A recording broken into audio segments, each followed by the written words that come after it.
আজকে এই পৃথিবীর উপরে তোমার মামা আমাকে ছেড়ে চলে গেল বাবা। নারগো তুমি বলতে পারো বাবা তোমার মামা কেমন ভাবে বলি মামি গো মামি, আমি তো বলতে পারবো না মামি।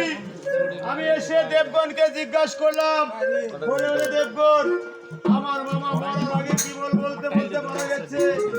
দেবগণ আমাকে বললো সদাই বলে হরি। আর তোমার মামা মৃত্যুকালে মুখে নাম ছিল পদ্মা কুমারী, পদ্মা কুমারী। আয়ার পদ্মা পদ্মা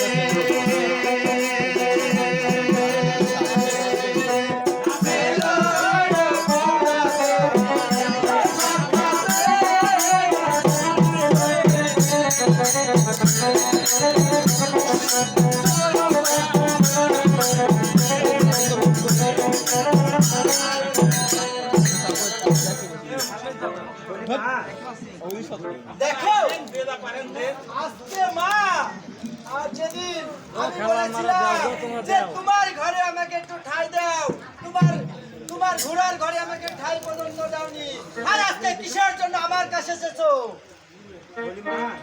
আমি সেদিন হয়তো বুঝতে পারছিলাম না বলে আজকে তোমার কাছে আমি সব বুঝতে পেরেছি। আমাকে ক্ষমা করে দিও মা।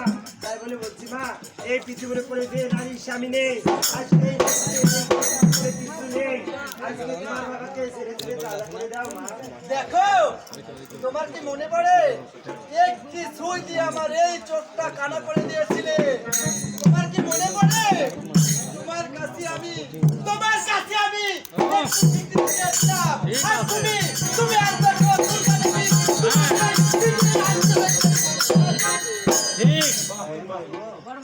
আজকে আমি সেদিন হয়তো ফোন করেছিলাম, আজকে জোড়হাত করে বলেছিলাম আজকে এই পৃথিবীর উপরে তোমার বাবা না বেঁচে থাকলে এই পৃথিবীর উপরে যে আমার সব আল্লাহ সব করে যাবে মা। দেখো আমি ওই কৈলাসে যেতে পারি, তবে আমার একটি শর্ত আছে। তবে এই কসুপাড়া থেকে তোমাকে আমাকে ওই কৈলাস পর্যন্ত তোমার ওই করে করে আমাকে নিয়ে আসতে হবে। আজকে আমি লক্ষ্মী সরস্বতী কার্তিক গণেশকে মানা করেছি, আজকে তোকে আমি এই করে করে দেশবাসী বুঝাইতে পারলে তোর বাবাকে হ্যাঁ আমি তোমাকে কথা দিলাম, তুমি তোমার কোলে করে ওই যে ছড়া মাথা নিয়ে যেতে পারো, আমার বাবাকে আমি ধীরে ধীরে অবশ্যই কাল 500 ডজন কিনবো।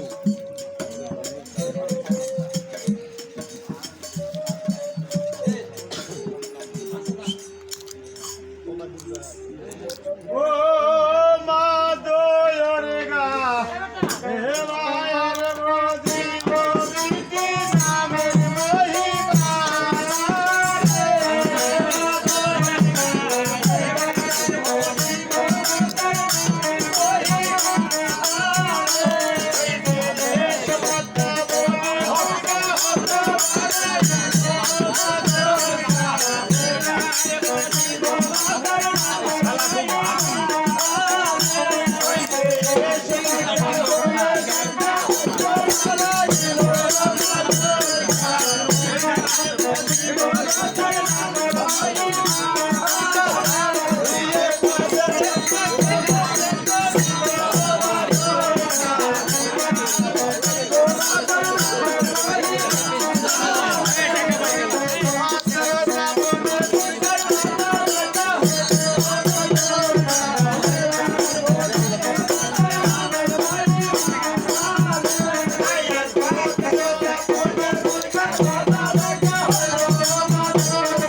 এই দাসী কথাটা এই তো মা পদ্মা কুমারী, এই তো এই যে তোমার পিতাকে আমি ঝেড়ে ধরে দাও, মেলা টাকা পাওয়া গেছে।